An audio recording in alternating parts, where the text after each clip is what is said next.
नमस्कार दोस्तों, जिसको आज तक किसी ने छुआ तक नहीं है, वैसी 18 साल की और 120 किलो की अनिका को जब पता चलता है कि वो मां बनने वाली है, 3 साल बाद जब अनिका अपनी बच्ची के साथ बड़े शानदार तरीके से मनाली लौटती है, तब जो लोग उसे अपनी जिंदगी से बेदखल करना चाहते थे, वो ही लोग अनिका को वापस अपनी जिंदगी में पाने के लिए कुछ भी करने को तैयार हो जाते हैं। क्या वो वापस अपने दूसरे खोए हुए जुड़वा बच्चों को ढूंढने के साथ साथ ये पता लगा पाएगी कि आखिर इसके बच्चे का बाप कौन है।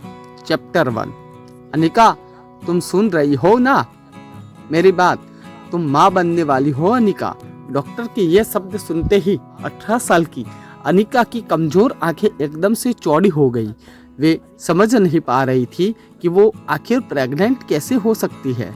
अभी तो उसकी शादी में 24 घंटे भी पूरे नहीं हुए थे और न तो किसी लड़के के साथ आज तक उसे छुआ था। ऐसे में अनिका प्रेग्नेंट कैसे हो सकती है? जितनी शौक अनिका थी उतने ही शौक उसके पापा भी थे। वो भी डॉक्टर की कैबिन में खड़े थे, मानो आने वाले तूफान जो भाप रहे थे। तभी डॉक्टर ने गौतम से कहा, देखिए मिस्टर गौतम बुलेरिया, मैं समझ सकती हूँ कि आप दोनों पर इस वक्त बहुत परेशान होंगे, मगर आप दोनों कोई भी फैसला ले इससे पहले मैं एक बात बता दूं कि प्रेगनेंसी 4 महीने पार हो चुकी है। So abortion is out of question. Anika को लग रहा था कि हो न हो डॉक्टर से जरूर कोई गलती हुई होगी, इसलिए नर्स के सहारे खड़ी होते हुए कमजोर अनिका ने थोड़ी ताकत जुटाकर डॉक्टर को डांट दिया, यह आप क्या कर रही है? यह नामुमकिन है। लेकिन डॉक्टर के कुछ बोले उससे पहले ही गौतम गुस्से से तिल मिलाकर अनिका के पास आए और उसे जोर से थप्पड़ मार दिया। उसका जवाब डॉक्टर को नहीं, तुम्हें देना चाहिए बेशरम। अक्र की बैक सीट पर बैठने वाले गौतम आज अनिका को पीछे बिठाकर खुद ड्राइवर के साथ वाली सीट पर बैठ गए थे, मानो ऐसा करके वो अनिका को अपनी नाराजगी जता रहे हो। अनिका जानती थी कि एक बेटी होने के नाते आज उसने अपने पिता को दुनिया का सबसे बड़ा दुख दिया था। एक बिन बिहाई माँ बनकर इतना दुख उन्हें अनिका की माँ के गुजरने पर भी नहीं हुआ होगा। लेकिन ये सब जानते हुए भी अनिका फिलहाल कुछ भी करने के लिए फिजिकली या मेंटली सक्षम नहीं थी। इसका शरीर कार के बैक सीट पर कमजोरी के साथ शर्म से मानो जम गया था। मनाली भारत का बेहद खूबसूरत शहर है। यहाँ देश विदेश से आए टूरिस्ट के कारण शहर में रौनक लगी रहती है, मगर अनिका को ऐसा लग रहा था मानो आज मनाली का हर इंसान उसे सवाल या नजरों से बस एक ही सवाल पूछ रहा हो कि आखिर कौन है इस बच्चे का बाप। लेकिन इसका जवाब तो अनिका के पास भी नहीं था।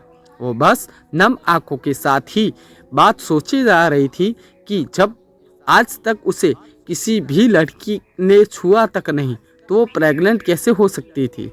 अनिका की इस बेधड़क बंद थी। तभी उसकी कार उसके घर के बहुत ही बड़े लेकिन पुराने और जंग लगे गेट के अंदर एंटर होती है। गुलेरिया हाउस ब्रिटेन के ज़माने का मकान था। कहा जाता था कि इंग्लैंड के अधिकारी वैकेशन मनाने आते थे। पुराने मगर शानदार एंटीक बड़ा गार्डन और बीच में फवारा, लेकिन अच्छे से मेंटेन न करने की वजह से पिछले कुछ सालों से थोड़ा बंजर सा लगने लगा था। गौतम ने घर में एंटर होते ही अनिका के रिपोर्ट को गुस्से से सोफा पर फेंक और अपने सर पे हाथ रखकर एक घुर्राते हुए शेर की तरह हॉल में इधर उधर टहलने लगे। अनिका कमजोर शरीर और भारी कदमों से गौतम के पीछे पीछे घर में दाखिल हुई। आज अनिका को उसका शरीर रोज के मुकाबले कुछ ज्यादा ही भारी लग रहा था। वैसे अनिका का वजन उसकी उम्र की लड़कियों से कम 3 गुना ज्यादा था। गोल मटोल सा चेहरा, मोटा पेट, होठी इतनी वजनदार कि अनिका की पूरी गर्दन छिप जाती। 120 किलो की अनिका की तुलना अक्सर लोग अनाज की भरी हुई बोरी से करते, लेकिन अनिका का शरीर जितना मोटा था उतनी ही शकल उतनी ही मासूम और क्यूट थी। चेहरे के दोनों तरफ एक एक रसगुल्ला लगाया हो वैसे नरम मुलायम सफ़ेद गाल, ठंड की तरह हमेशा लाल रहने वाली उसके नाक और पूरे जहाँ भी मासूमियत को समेटकर बनाई गई हो वैसे उसकी दो आंखें। लेकिन आज तक किसी को उसका मासूम चेहरा नहीं दिखा था तो बस उसका शरीर बेडौल और निराकार। बिन माँ की बच्ची अनिका को आज सबसे ज़्यादा ज़रूरत थी तो उसके पिता के इमोशनल सपोर्ट की। इसलिए अनिका का नम आंखों से गौतम की तरफ बढ़ ही थी। तभी गौतम भारी पहाड़ी आवाज में गुस्से पर गरज पड़े। मुश्किल से एक मौका था हमें हमारी जिंदगी का थोड़ा बेहतरीन बनाने का। नसीब वाली थी तुम जो डोगरा खानदान के एक लौटे वारिस कुणाल डोगरा से तुम्हारी शादी हुई थी। डू यू नो कितने पावरफुल है वो लोग? मनाली के सबसे पावरफुल खानदान डोगरास। हमारे सारे कर्ज, पेंडिंग कोर्ट केस, हमारी हर तकलीफ से हमें बाहर निकाला था उन लोगों ने। लेकिन शादी के 24 घंटे में ही तुमने हमारी जिंदगी वापस जहन्नुम बना दी।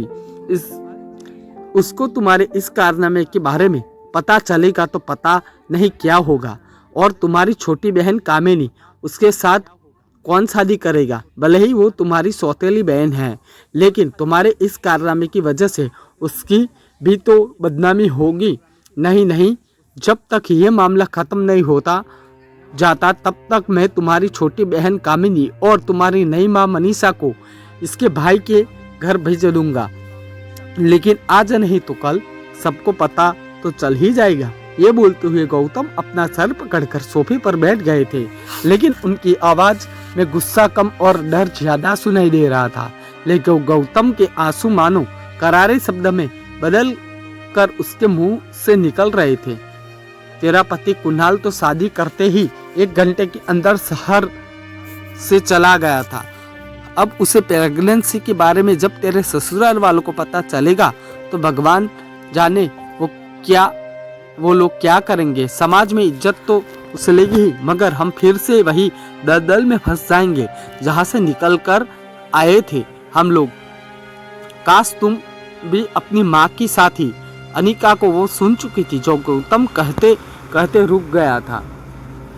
अनिका को कड़वे शब्द में सुनने की आदत तो थी, मगर आज उठता सवाल उसके चरित्र पर, उसकी पवित्रता पर। अनिका का इस चक्रव्यूह से जल्द बाहर निकलना चाहती थी, मगर उसे कुछ समझ नहीं आ रहा था कि वो क्या करे। वो सोच रही थी जो कुछ भी हो रहा है अगर वो झूठ था तो फिर उसके पेट में सांस लेने वाला को उत्सुक ये सच क्या है। अगले दिन गौतम ने घर में लगे सारे सीसीटीवी कैमरे पिछले 5 महीने की फुटेज मंगवाई और बारीकी से देखने के बाद ये जानकर हैरान हो गए थे कि पिछले 5 महीनों से छोटी मोटी बीमारी के चलते अनिका घर से बाहर कहीं गई नहीं थी। ये देखकर गौतम का गुस्सा अब आश्चर्य में बदल गया था।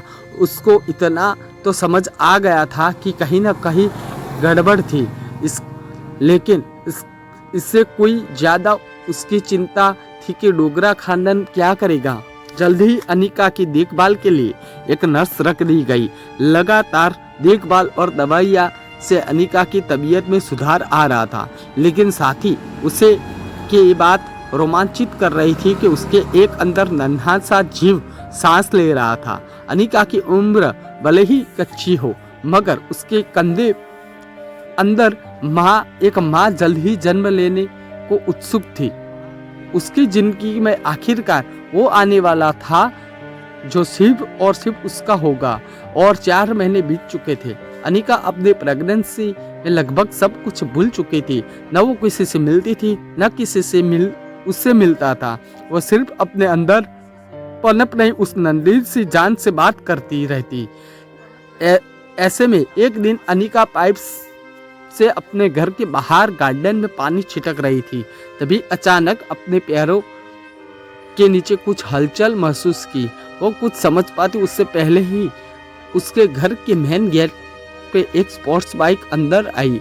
मशीन गन से तेज गोलियां निकलती है, वैसे ही बाइक की आवाज सुनकर ऐसा लग रहा था मानो बॉर्डर पर जंग शुरू हो गई हो।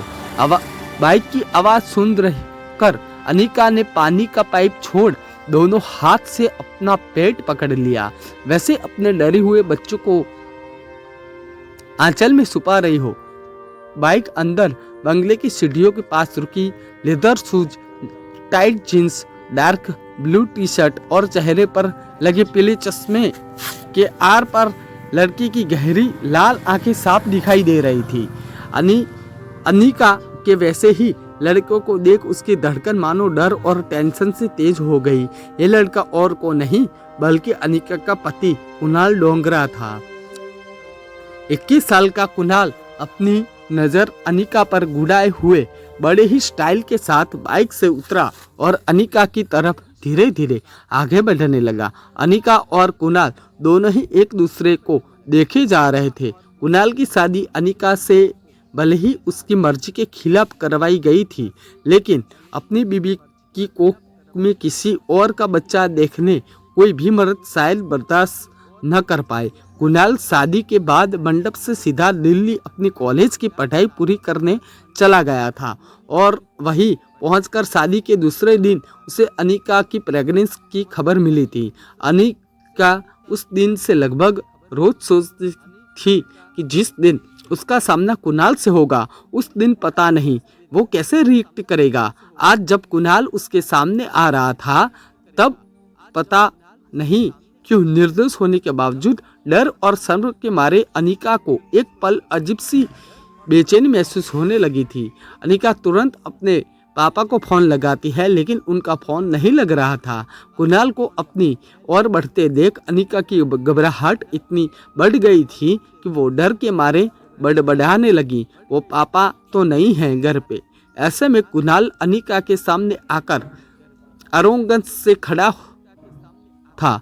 वो अनिका के ऊपर से नीचे तक देख रहा था। सूजा हुआ चेहरा, 8 महीने की प्रेगनेंसी वाला मोटा पेट, गद्दी जैसे हाथ और पाँव। प्रेगनेंसी की वजह से अनिका पहले से भी ज्यादा मोटी नजर आ रही थी। अनिका को देखकर कुणाल ने अपने होठों को दबाया और एक गहरी सांस लेकर जोर से जमीन पर थूक दिया।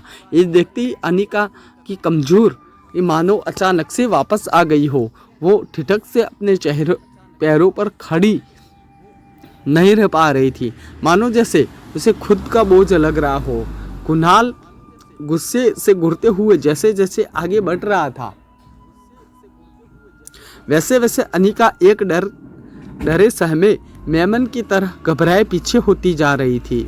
ऐसा लग रहा था मानो कुणाल के नोकीले लेदर शूज किसी भी वक्त अनिका के नंगे मुलायम पाँव को कुचल देंगे।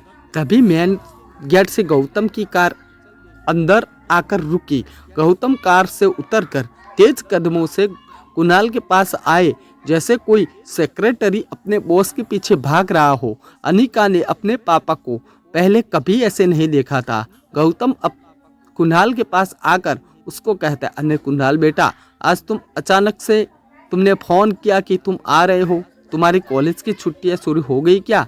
कुणाल ने गुर्राते कहा, पूरे 4 महीने बाद आया हूँ। ऐसा बोलकर अपने दामाद का वेलकम करोगे आप? वैसे भी कुछ बदल गया है। जहाँ पे कुणाल ने अनिका की पेट की तरफ देखकर अपनी जेब से रम की बोतल निकाली और मुंह से लगा ली। वो आया तभी भी उसकी नज़र अनिका की पेट पर ही जमी हुई थी। माहौल में थोड़ा ठीक करने के लिए गौतम ने कुणाल से कहा, आओ कुणाल बेटा, अंदर चलकर बात करते हैं। लेकिन गौतम की बात को अनसुना करते हुए और रम के घूंट लेते हुए कुणाल अनिका के पेट को घुरता रहा और गौतम को भी थोड़ा अजीब तो लग रहा था, लेकिन कहीं ना कहीं वो कुणाल के मन की बात को भाप रहा था। इसलिए बड़ी ही सहजता से कुणाल से गौतम ने कहा कि देखो कुणाल, अगर तुम ये शादी तोड़ना चाहते हो तो मैं समझ सकता हूँ। ये सुनते ही कुणाल चिल्ला उठा, वो जो बात तुम समझ सकते हो वो बात मेरे बूढ़े दादाजी नहीं समझ सकते ना। ज़बरदस्ती इस मोटी के साथ मेरी शादी करवाई और अब दादाजी चाहते हैं कि इसकी नाजायज बच्चे को भी मैं अपना नाम दूं। एक तो इसकी मुट्ठी को मेरे गले बांधकर पता नहीं किस बात का बदला ले रहे हैं मुझसे। और फिर अनिका की और देखते हुए कुणाल ने कहा, एक तो इससे देखता तो ऐसा लगता है कि जैसे मुझे किसी ने गुनाह की सज़ा दे दी हो जो मैंने किया ही न हो।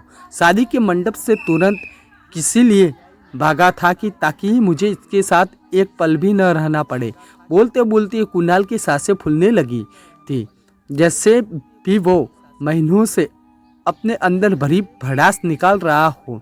अनिका और गौतम दोनों कुणाल की बात सुनकर ऐसा महसूस कर रहे थे कि जैसे अभी की अभी ये धरती फट जाए और दोनों बाप बेटी उसके अंदर समा जाए। कुणाल का आक्रोश अपनी चरम सीमा पर था। अब भी कोई कसर बाकी रही थी। वैसे उसकी अनिका की तरफ इशारा करते हुए आगे कहा, देखो इस बेशरम लड़की को शादी के फेरे लेते वक्त पेट में किसी और का बच्चा लिए घूम रही थी और इतना होने के बाद भी आज मेरे सामने ऐसे बेशर्मों की तरह खड़ी है। क्या लगा तुझे कि मैं तेरे इस बच्चे को मेरा नाम दूंगा, कुणाल डोगरा का नाम? पता नहीं किस गटर का कीड़ा है। ये बोलती है वो गुस्से से अनिका की तरफ आगे बढ़ता है, मानो जैसे वो गुस्से में पता नहीं अनिका को क्या कर देगा। लेकिन तभी शराब की वजह से कुणाल के पैर लड़खड़ाए और वो अपना बैलेंस खो बैठा। लेकिन तुरंत गौतम ने आगे आकर कुणाल को पकड़कर संभाल लिया। अनिका की बातें सुनकर जितना ज़्यादा दर्द थी उतना ही ज़्यादा गुस्से में थी। वो भले ही अपने मोटापे की वजह से ऐसे ही सब बातें सुनने की आदी थी, मगर अभी इस बात पर कुणाल से ज़्यादा खुद पर घिन आ रही थी कि उसके होने वाले बच्चे को गाली दे रही थी और वो मुड़कर मजबूर होकर खड़ी सुन रही थी। बच्चे का ख्याल आते ही न जाने कैसा अचानक अनिका के अंदर अजीब सी हिम्मत आ गई और बिना सोचे कुछ वो बोल पड़ी, मैं इस शादी को नहीं मानती। ये सुनकर गौतम और कुणाल दोनों ही शॉक थे। कुणाल सोच रहा था कि कल की आई फिद्दी सी लड़की ने इतनी हिम्मत कहाँ से आ गई कि वो मेरे यानी कुणाल डोगरा के सामने ऐसे बोले। लेकिन इससे पहले ही वो कुछ रिएक्ट कर पाता, गौतम ने बात को संभालते हुए कुणाल से कहा कि इस वक्त अनिका की तबीयत ठीक नहीं है, इसलिए तुम उसकी बातों पर ध्यान मत दो। और रहा सवाल बच्चे का, तो उससे पैदा होते ही उसे अनिका से हमेशा के लिए अलग कर दिया जाएगा, मेरा यकीन करो। अपने पापा की ये बात सुनकर अनिका को ऐसा लग रहा था जैसे बड़े से ट्रक ने उसे पीछे से टक्कर मार दी हो और वो जिंदगी और मौत के बीच में जूझ रही हो। टेंशन में अनिका की सांसें फूलने लगी और एक पल के लिए वो सांस लेना चूक गई। ठीक उसी पल में अचानक अनिका के पेट में जोर से दर्द शुरू हो गया।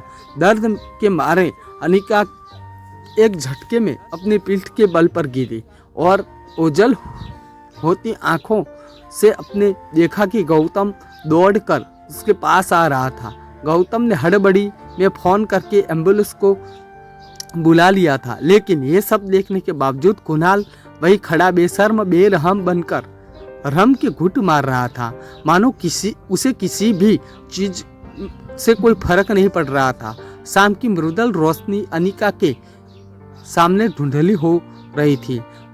उसे सब एक छोटी बच्ची की आवाज़ सुनाई दे रही थी, मम्मी मम्मी उठो ना मम्मी। देखते ही देखते आज 3 साल बीत चुके थे, लेकिन आज भी वही आवाज़ अनिका के कानों में गूंज रही थी, मम्मी उठो ना, प्लेन लैंड होने वाला है। फ्लाइट के बिजनेस क्लास की आरामदायक सीट पे सोई अनिका की आंखें झटके से खुली और सामने थी उसकी 3 साल की बेटी रिया।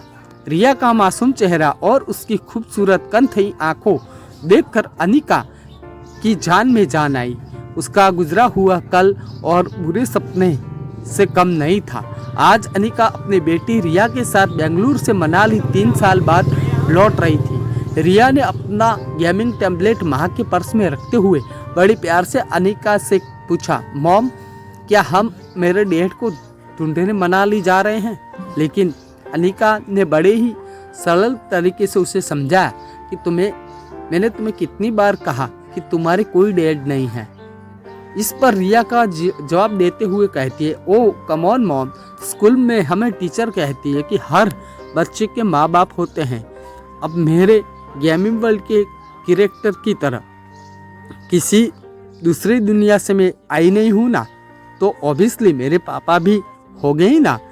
या जादूगर ने मुझे अपनी हेड में से बाहर निकाला था। डाबरा का बाबरा, रिया बाहर आ जा। रिया भी ये बातों पर माँ बेटी दोनों ही जोर जोर से हंस पड़े। अपनी हंसी पे काबू पाते हुए रिया ने दूसरा सवाल पूछा, तो क्या हम यहाँ मेरे भाई को ढूंढने आए हैं? रिया का यह सवाल सुनकर अनिका एक गहरी सोच में डूब गई।